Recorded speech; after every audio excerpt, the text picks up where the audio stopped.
घोरबंडी शर्वणी मध्ये राहायचे नेहरू गांधी, तवा राहायचे नेहरू गांधी.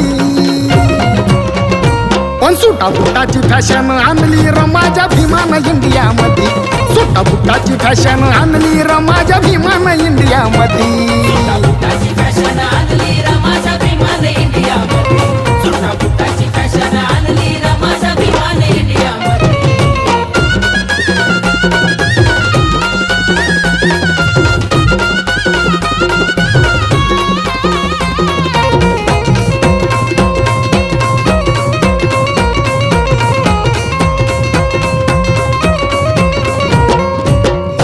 एंट्री भीमाची माझ्या जवार सुटा बुटात, बघून भीमाचा रुबाब तवा दुखायचं मनूच्या पोटात. होताच एंट्री भीमाची माझ्या जवार